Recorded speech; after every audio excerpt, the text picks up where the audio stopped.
Well, thank you very much. Very good afternoon, everyone. I think it's been a very interesting day today, listening to all the speakers and panelists sharing their views on digital transformation. Um, and here we will be sharing about earning stakeholders buy-in. We've been talking about digital transformation the whole day today, and I think this is something that would benefit the audience. Um, Thank you for the fellow panelists who have availed their time here. And Eunice, Sihao, Yep, and Jonathan, a very good afternoon to you and welcome. Looking forward to your sharing. Okay, for the first part of the program, I think everybody would like to know a little bit about what you do in your respective organization. Perhaps we can start with Sihao. Sihao's from ExxonMobil. Yep, sure. Hi, everyone. My name is Sihao. I've been in the workforce for around 12 years, but for the recent 4 years, that's where most of my experience working as a system solution architect and a capability architect inside ExxonMobil.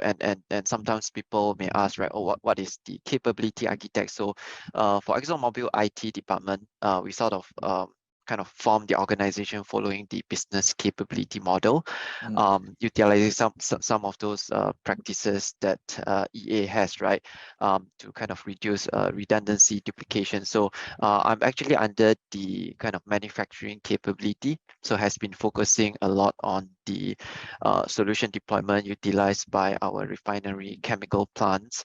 Of course, we do have other kind of business capability as well, like sales, marketing, procurement, HR. So that is basically why the title of capability model. And in terms of the company, so ExxonMobil, many would refer it as oil and gas company, but really I would think it a little bit bigger as an energy company, right?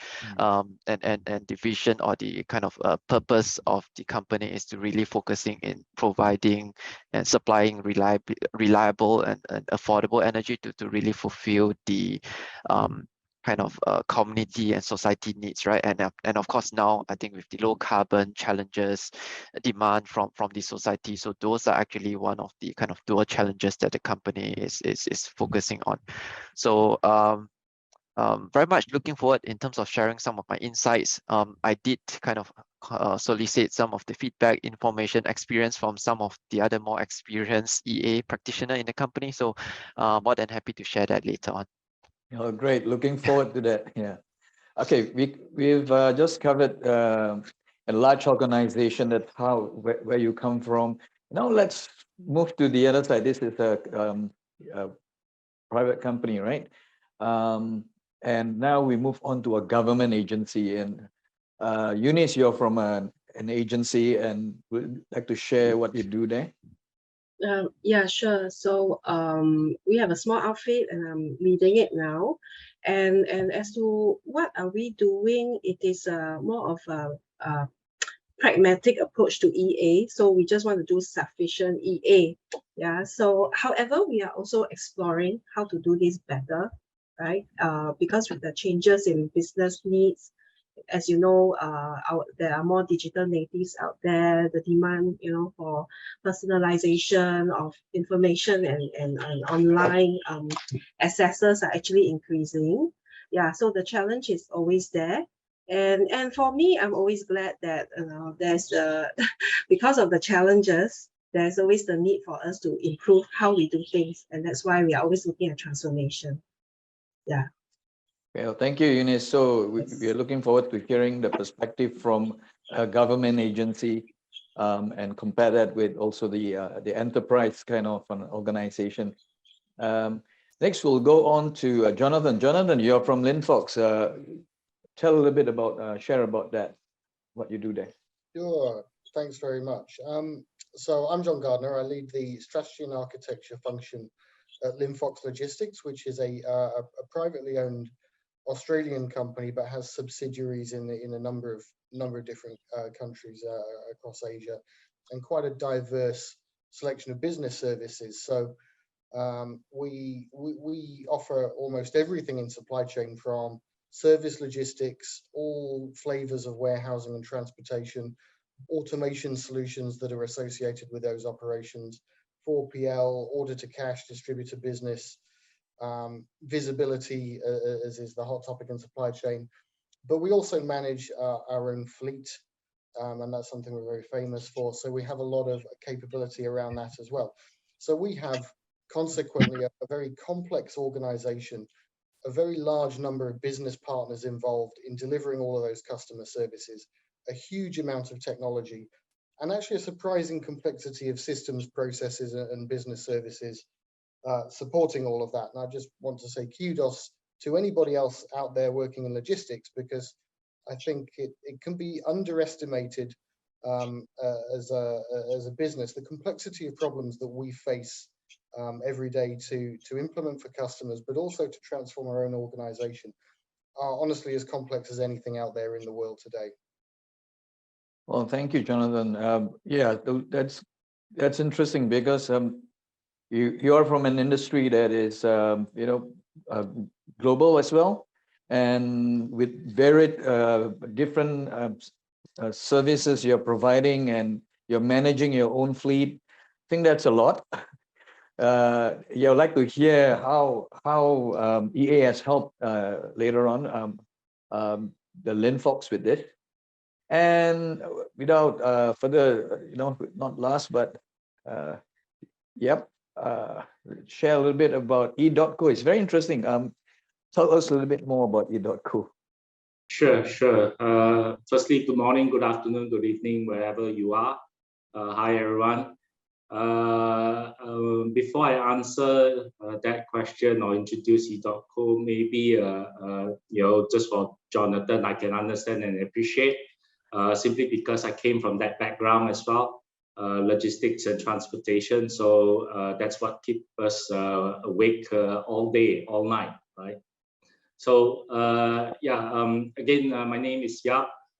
Been in the IT world for 20 plus odd years, so you can guess my age as well.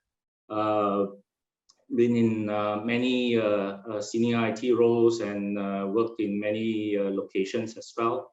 Recently joined E.co, which is essentially a tower infrastructure management company. So all your handphones, your phone lines are all supported or being covered, right, within this part of the region.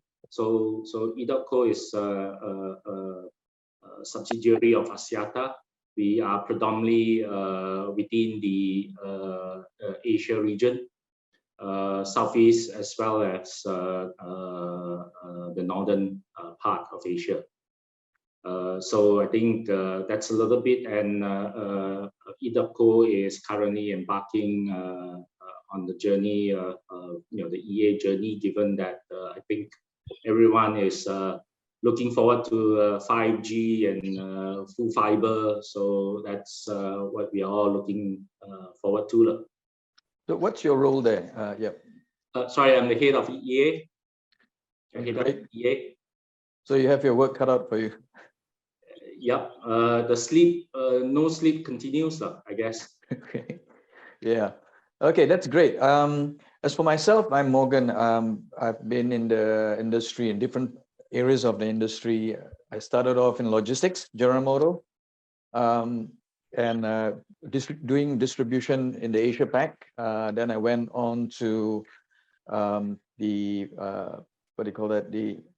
consulting area as a partner with Fuji Xerox, delivering solution, and with many other organizations as well to deliver solution. And I came upon enterprise architecture by chance. Then I realized that it is something that I've been doing, but I didn't know it was part of enterprise architecture. Basically, knowing the business, knowing the heartbeat, and what needs to be done to solve the pain point using technology. Okay, that's a little bit about myself.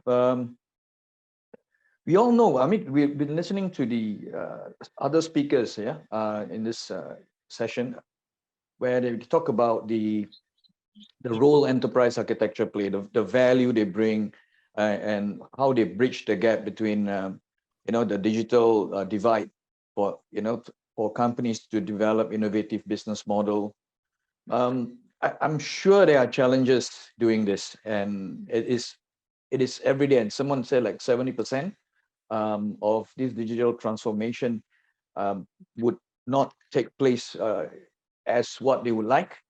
So if you can share a little bit of or some of the challenges you face in your architecture journey. It may not be from the current organization you're from, but from your experience. Yeah. Who'd like to start? I shall start with the lady, Eunice. Challenges in implementing EA. I think the topic for today, right, is about earning the stakeholder buy-in, right? So actually, that can be one of the major challenge, right? Because how far we want to go or how much we want to do, that one it is up to the management as well as the EA office to work together and to assure each other, to be there when we see the strategy through to execution. Yeah, so I would think that is the biggest challenge, right? Because after you visualize and when you need to implement, that is where the challenge comes in, and all the sleepless nights will also follow. Yeah. Okay, thank you. See how your views, what your input on this? Yeah, I think great question there. I think first of foremost, I think that there's a lot of articulation in terms of like the importance of EA and digital transformation, how it is supposed to be business focused and not digital focused, right? Like ultimately we're all running, ultimately, right, we're all trying to achieve a business objective, having that business vision and not too much diverted with the focus of that buzzword of digital transformation, right? So that is in fact one of the key challenges. And sometimes, right, the business wanted to go through a business transformation without having a good understanding in terms of their business strategy, right? Or sometimes they don't even have business strategy to start with, right? And that is actually one of the kind of key challenges in terms of business wanting to transform, but then again lacking of that clarity on their business strategy. The second part or the second challenges that I've seen, right, across a large kind of enterprise is that there is a lack of kind of consistent business processes, right? I think many of the slightly larger enterprise that operates in various country, various satellite office may encounter that like different sites, different offices, different manufacturing complex may do things a little bit different, right, to achieve a certain objective. So having that kind of inconsistency at the same time, you do empower kind of them to do or to have that decision rights, right? So that kind of inconsistency on their business process actually poses challenges, right? Like by introducing more complexity to the system, and then that add on to kind of the bigger challenges that we need to resolve, right? When it comes to transforming how the business operates. So apart from the two challenges that I mentioned, right, there's also some additional kind of internal challenges where it is more inherent on the skills that the architect may have, right? There's no consistent framework, there's no governance, there's different level of maturity in terms of EA practices. So those are actually some of the challenges that I see. So to summarize, there's that business challenges, lack of consistency, business processes, and then in terms of the EA practitioner, there's that lack of that consistent framework maturity. So what are some of the kind of approaches, right, that I've seen the company has taken, right, is that of course, right, by using EA practices, you actually help the business to understand their business strategy, right? And that's basically help to kind of bridge the business transformation or the business strategy to the IT or digital transformation. And a lot of the time, right, I may kind of throw out very unpopular kind of thoughts over here, right? I would say that EA is actually a choice, right? A practice that would definitely help manage complexity. So many of us are working in a very large enterprise for complexity, right? So I think EA will be playing a good part in that area, but EA may not be suitable in most of the kind of scenario. It may not be suitable for all scenario. So things as simple as digitizing your payment, right? Like today, just now, I've just visited the hawker center, and then they have been using cash and then now translate to a digital payment. So those are actually kind of transforming the business on how they actually accept payment, right? So it's actually a transformation to them, but actually it's very simple. There's no need for you to implement EA for that, right? So that is that kind of internalization, and very unpopular, maybe unpopular kind of personal thoughts that I have. But then nevertheless, coming back to my point over here, right? In terms of lacking of a consistent business process for different sites, right? How the organization has tried to address that in terms of driving towards a digital transformation, right?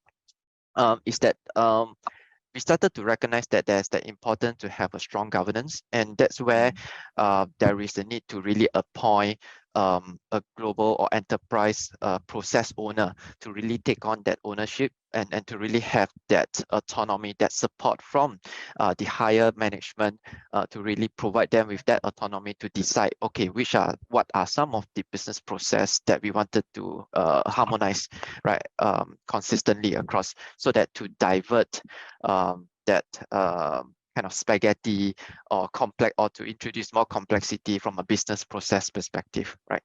And moving on to the architecture practice, right?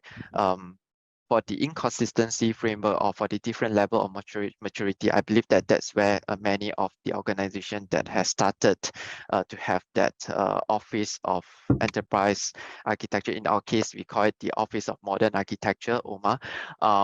That's where there's a centralized support team that focusing on selecting the right framework, proposing, organizing training to kind of help and assist the effectiveness of our architects, enterprise architect, capability architect, solution architect to be more effective in terms of using the right framework to kind of engage the stakeholders. Okay, well, thank you for sharing and giving us the solution as well, or the approach to address those. Thank you. Yourself, what do you think are some of the challenge, or maybe you want to share a little bit on from your perspective on that? Well, I'll try to keep it short and simple. I think what we all face is that regardless whether it's digitalization or I guess the two D words, right? Digital. Well, I try to say it, tongue twister, but I guess you all know what I'm referring to. It is a long journey, which also means that it has a long burnout period. The challenge is not only for us in the digital or IT world to have that quote and unquote stamina to be able to continue and stay focused, but it's also for our stakeholders to have the conviction to stay the course and continuously be patient to realize the outcome. Right. So what that means is that it's a long journey, and also to mitigate those is that we have to be able to orchestrate small amounts of results and be able to see realize some of the investment, simply because all this come at the end of the day, there's time and money being invested, right? Okay, thank you. Yeah, I think you have also hit on the part of the stakeholders, as Sihao mentioned, needing the support, and also Eunice mentioned that stakeholder is one of the key person or the areas that we need to be mindful of. Jonathan, yourself on this. Yeah, I've got a controversial view on this. So I think, I mean, we all understand what architecture is. I think digitalization specifically, they require a different mindset. So I'm gonna propose that part of the challenge is architecture itself, and I call it architects with EQ. So for me to explain, we're a classic architecture team at Linfox. We pivot around technology, but our technical organization also includes operations, analytics, and design as well. So we have coverage not just across technology, but what you would call business architecture, as well as technology aspects and enterprise architecture as well. And so there comes a risk with that you can disappear into a bit of an ivory tower. And one big challenge, I think, is to keep it real. So I see architecture in Linfox as leading a much broader community of people. Okay, we've got a team of architects, we've got a function, but that community across different domains and service areas is really, really important. Because when architecture is approachable and when it's easy to get on with people, that's when the collaboration and the magic starts. Generally, problems are solved when people work together, when you have that cross-disciplinary collaboration, when people suspend their lack of belief, they overcome their cynicism, and you get the right culture. Digitalization is very, very complex. You can build these very complex ecosystems of products, and people are scared of complexity, and there's a lot of politics involved. The architect's job is to bring everybody on the journey. There's a great anecdote earlier about standardization. Again, standardization is really scary. Architecture's job, I see, as being kind of the thought leaders as part of that, but bringing everybody on the journey and being connected and emotional enough and empathic enough to all of those stakeholders that we can actually do that successfully.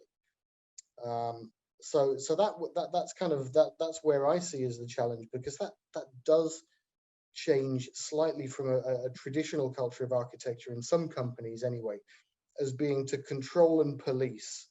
That's got to shift, and it's a delicate balance. You can become too fluffy, but you still got to control and police sometimes. But it's a very delicate balance to get that right, and I think that's especially important for digitization. Yeah, you mentioned about the level of control and police compared to collaboration and having a different mindset.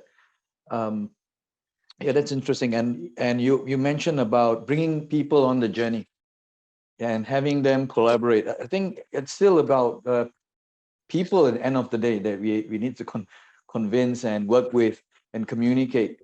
So I think we are in consensus here that one of the key areas would be people. They're having vested interests in the transformation for the organization and in the EA practice as well. So we know that the value of people in the organization and how they're going to contribute in the success of the initiative, the transformation initiative for the organization. So what are some of the, having recognized that the stakeholders play a key role, how can we go about managing the expectation? How can we communicate that to get this buy-in, to get them to be on the same journey, to, Yep was mentioning to sustain the journey as well, because it's going to be a long one, to stay the course, to get the stakeholders to stay the course and be patient. That's interesting, because how do you keep them patient when the delivery date is very near, and what's expected the next FY, they need to report the success on the initiatives. So these are, and also about the, Siha was talking about support from the higher management. I think all these are things that are valid. And Eunice, you mentioned about the stakeholders again. So how do we go about, what kind of communication of value do we communicate to those who are involved to help support the digital transformation journey? Okay, maybe I go first, Morgan. Sure. Yeah, so I think basically that you need to have alignment with the senior management, right? That this is something they want to do very much, and it's not because we are a team of architects who are eager to try out the latest stuff, or to get to the latest framework, yeah. And of course, with the long-term view that it has to be sustainable, whatever we do, and is able to scale that. So how we do all this is where technology comes in, right, as an enabler to help us to free up our people, like you mentioned, to do more value-added work, right? Yeah. So I think that is how we can get buy-in, where everyone has something to take away from the table. Yeah. So that's it's like a joint ownership, having a stake in the journey itself. Yes. Yeah. As a team sport. Yeah. Like okay, a team sport. Okay. Yeah. Yeah. Earlier they mentioned that it's not a one-man's journey. It's all teamwork. And Jonathan just mentioned it's just not the EA architects, but even right up to the various domain and service areas, right? Getting their support as well. See how what your view on this? Yeah, I think there's one additional perspective that I would like to just share from one of the more senior architect that has shared that story with me, right? Is that sometimes, right, even though many organization has that in-house EA office and some of the architects that try to bring some idea across it, but again, sometimes you just face pushback challenges in terms of the reluctance of change, right? So one of the kind of approaches that I've seen that has been effective is that strategizing or try to gather more information, more facts by utilizing some of the external consultancy, external benchmarkers or external help to kind of have a stronger voice in terms of validating the needs of a certain transformation needs or certain transformation kind of projects, right? To drive that digital or to drive that business process improvement. So that has proven to be more effective, and then sometimes I mean, like it or not, you need to have that external voice, right, to really kind of have that wake up call. So that has been one of the kind of tactics that I've seen that has been deployed that has been proven useful, right? So yeah, just wanted to share that perspective a little bit, that could be one of the kind of approaches that can be used, right? Utilizing some of the external consultancy firm that has a lot of experience bringing that external perspective to share and to bring that realization that there's indeed a need to kind of push or to change, make certain changes. Yeah, because I've seen that happen as well. Yeah. As just what you shared about getting external consultant or external insight into the organization, because sometimes it's very hard to convince from internal, why we need it, because then it will be seen as you have your own purpose for it, your own agenda and things like that. So it's better to have a third party come in and to be neutral and say, hey, this is what's happening, and we should do this and that and all that. So it doesn't only work with EA actually. Yep. yeah, it works in a marriage as well, because you need to get someone else to share good things, because otherwise if I tell my wife something and she will go like, I wouldn't believe you, but if her friends tell her the same thing, yeah, that's the truth. Yeah, that's exactly that's a good analogy. I really like that. Yeah. Okay. Yeah. Yes. Yourself. Well, I kind of take a different approach to this, which is what I call, probably not a popular term to use, ironclad approach, which is you go all the way up, get the board to sign up to it, and also have the CEO KPI, one of their KPI that's tied into it. But again, divide into bite size, right? And then when you take it down another level, which I think Eunice mentioned earlier, is that you need to go find what I call the partner in crime. So identify one or two business lead to co-own the EA journey and the map. Of course, this is with the CIO or CDO's blessing and their buy-in as well. They have to both jointly sign up to it. Now, I guess from an operational perspective, EA, whatever you want to call it, map or architecture design or whatever term you like to use, generally it's probably reviewed yearly or twice, every 2 years once, or even some I've heard 3 years. That has to change. It has to be more frequent. Technology, all of us here are going through it. It changes almost, God knows now, I guess it's gone down to the days or probably weeks or days. So, but one very important point I just want to drive through is that, in establishing all this different levels, one part that we should also kind of change in terms of the mindset and the way the way of working is that that fundamental acceptance of missed targets needs to be there.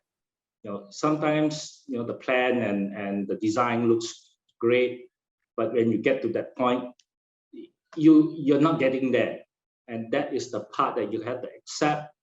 That it's no go, drop it, pivot, move on, and that's where you got to be agile, right? The agility needs to come in. So that's my 2 cents. Yeah. So you mentioned ironclad right from the top, top-driven mandate that it needs to be done, but we still need the people on the ground to follow suit, but in a way that they would contribute.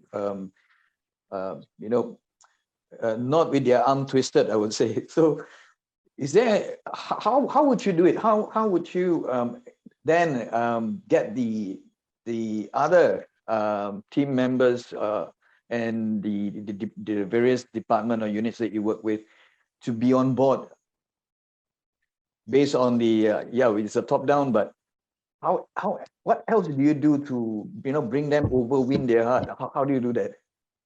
Well, it's always a balance, right? Balance between stick and carrot, as well as engagement, awareness. I guess everyone here knows, you got to do that kind of level of education, awareness, and also break it down to bite size so that people can realize and see the results, right? Seeing is believing, right? At the end of the day.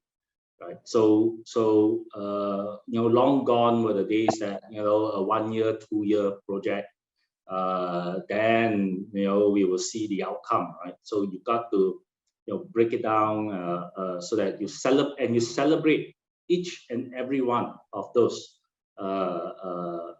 milestone wins or achievements.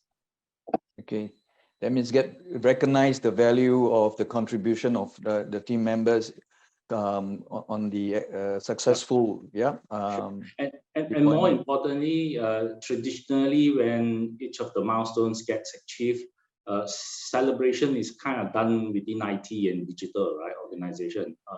So it needs to go, company-wide, organizational-wide. Oh, that's good. So there'll be any pubs nearby Eat.co that you bring them to? No, I'm just kidding. We'll ask them to go visit and maintain each, every one of the towers that we have.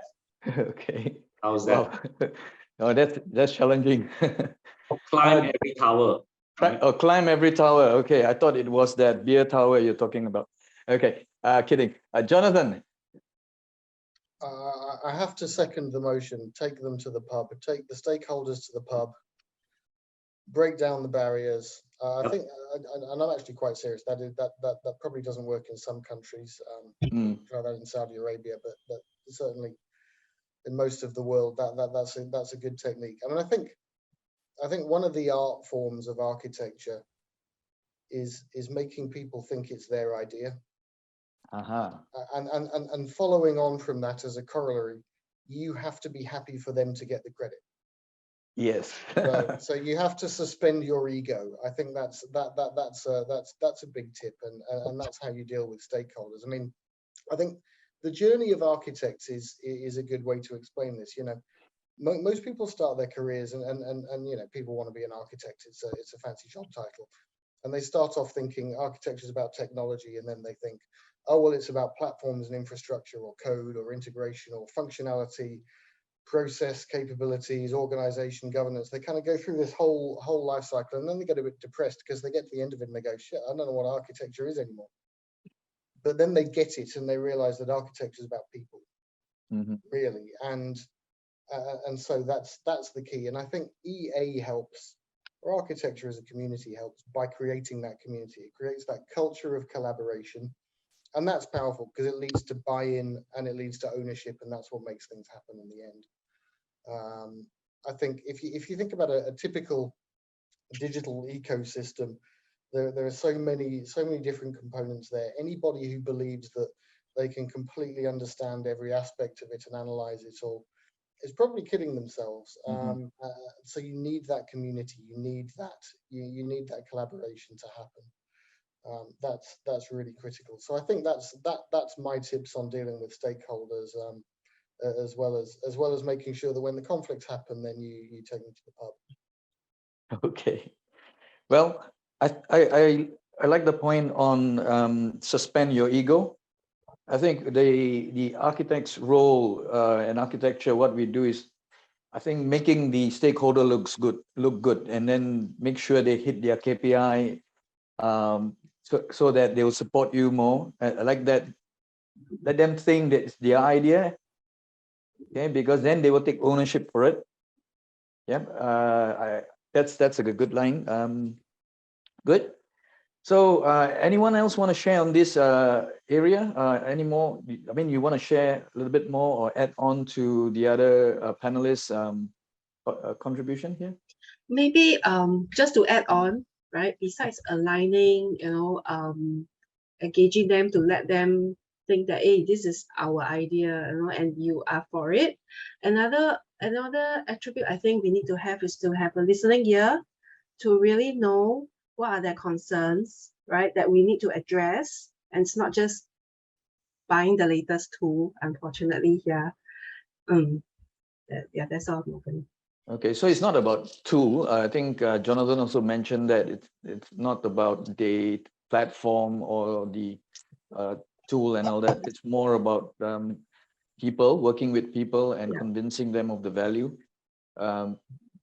Anyone else? Siha, do you have anything to add further? Yeah, I guess one important aspect is to really help the audience to understand the purpose of change, right? Like the why behind. Because me myself has gone through, has been at the receiving end in terms of, okay, why we are doing certain things. Like for example, from a timesheet perspective, right? Sometimes some of the companies, some of the teams, we are asked to do a timesheet, and then during that time, like I was pretty junior, without knowing why I'm actually spending time to actually enter my, or to enter the time, the hours that I spend in different kind of project codes and stuff. So that puzzled me a little bit until I understand that, oh, that those are actually inputs and feeder pull into those time cost allocation. So that basically helps me to appreciate the task that I'm doing. So the point across is to really help the stakeholders, right, to understand the purpose why we are driving certain changes and how does it again link back to the ultimate bigger business value, right, the corporate strategy that we are trying to achieve. So I guess we need to trust people that they're intelligent enough, they understand, and of course, right, it's never enough to kind of reiterate the purpose of that change, right? I think that is one of the very effective and important approach, right?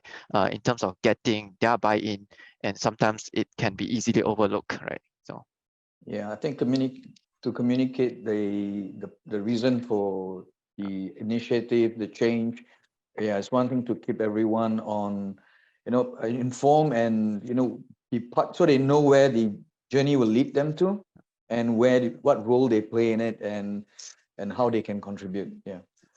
Yep, anything you'd like to add? Yeah, nothing much more. I guess it's all well covered. Yes, okay. Well, I think there's a lot of sharing here. Definitely there's a lot of sharing here today from all of you, and we really look at the people part of things, the stakeholders, as you know how important they are, and the reason why we need them as well in this journey. It's not a one person or one small team or a team's journey. It's more the whole organization's journey. Okay, we are at the tail end of our session. Perhaps if there is one thing that you would like to summarize as a key takeaway for the audience here today, maybe perhaps from something that you have shared earlier, or another point that you would like to stress, a short phrase or a keyword that you want them to as a takeaway, what would you share? Jonathan? Architecture is leadership, and leadership's a social sport. So bring everybody together, facilitate the discussions, and be open and transparent. Oh, great. It's a social sport. Okay, good. Yep. Yeah, on the same lines of what Jonathan has mentioned. So, when you have a team, what that means is that you also have a common goal. Everyone wants to be a championship winning team, right? So that has to be clear, but not everyone will play the same role. So recognize that everyone will play and contribute differently, but towards that end goal. Yeah. So you have a common goal, but everyone contributes in their own respective strength and capability. Then, okay. Thank you. See how? Yeah, I would say that EA is a practice framework, blueprint language to really help manage complexity, and is actually a choice, right? And if I think there's a lot of like focus in terms of the value of EA, and in fact I would say that EA helps in managing complexity, where I think Jonathan did mention about like the complexity in supply chain and stuff, right?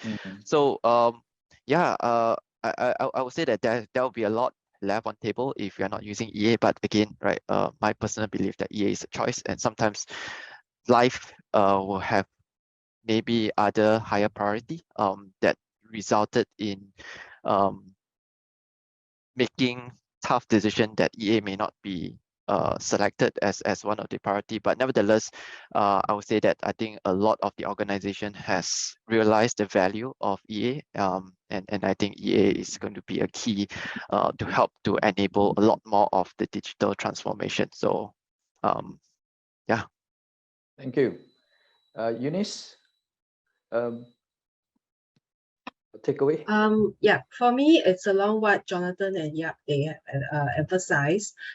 EA itself is a journey for the team, and according to Tubman's model, right, you have to go through the storming stage before you can perform.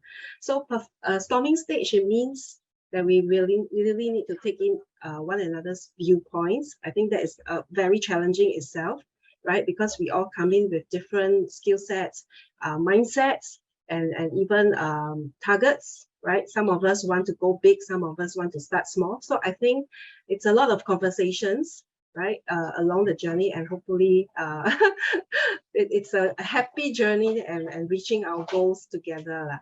Yeah. Okay, great.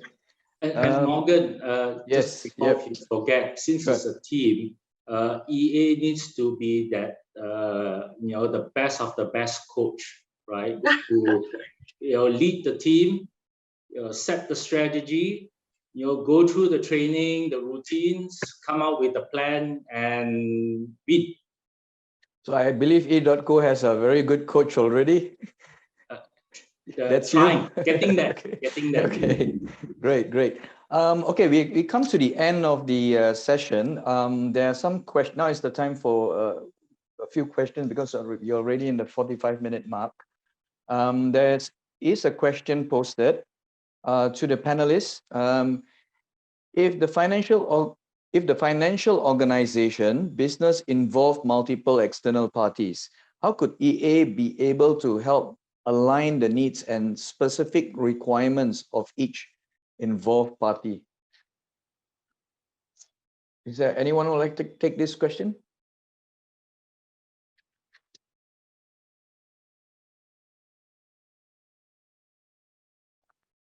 Let me repeat that. Let's see that.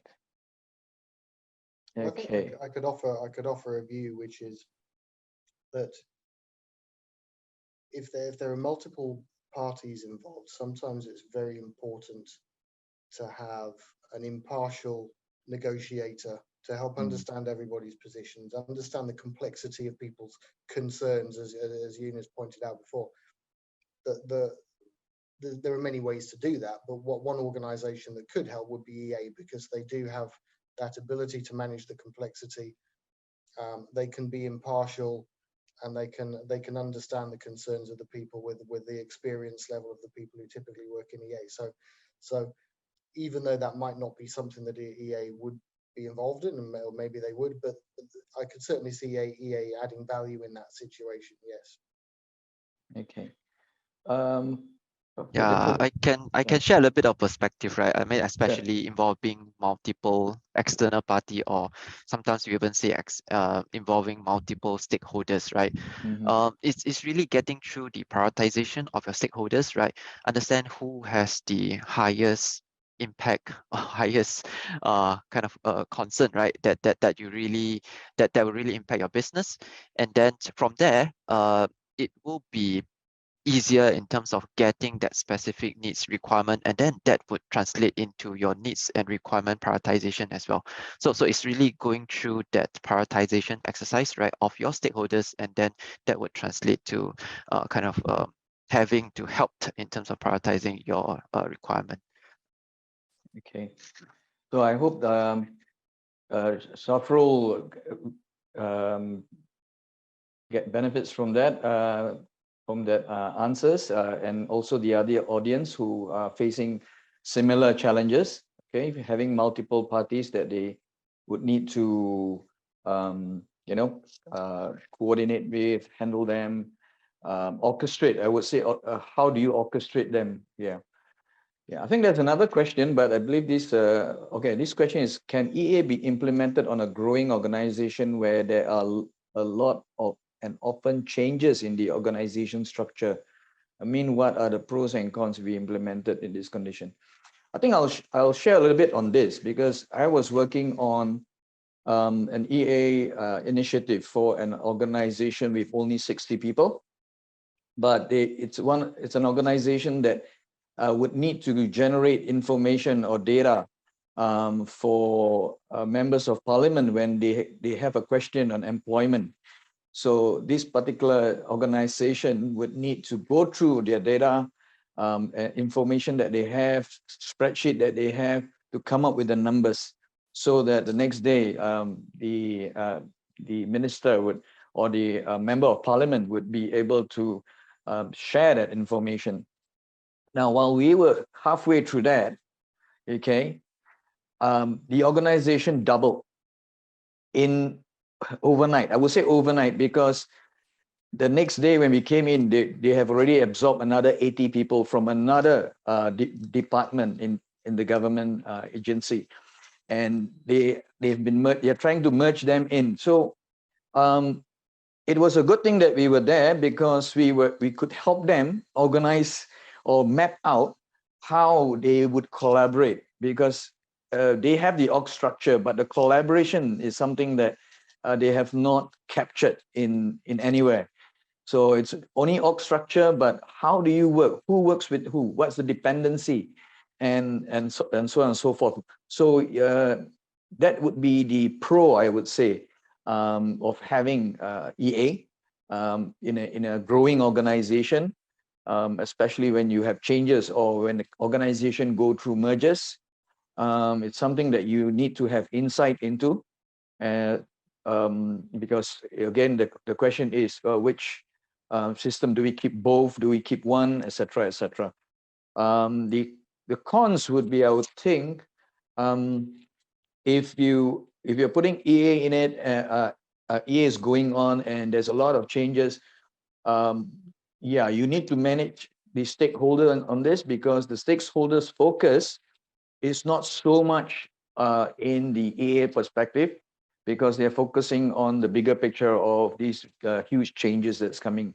But if we can articulate the value of how EA can support this change that they are going through, then you will be able to get the support from the stakeholders. Okay, so I hope that answered the question to an anonymous attendee. Okay. If anyone else have any input on this, otherwise we overran the time. If there isn't any, I would like to thank the panelists. Eunice, thank you so much. See how you two for bringing your insight from Axon. Yep, for sharing about e.co and your experiences there and some of the best practices. And Jonathan, definitely from your experience of a very large organization with multiple vendors, multiple parties. Yeah, so that really gives us a perspective of how EA works in a different environment, different scenarios. And it's always towards one thing. There's only one main area that is very common, which is the people. Getting them on board, getting the buy-in, focus on the goal, finishing and sustaining and finishing the journey. Thank you so much, everyone. Thank you.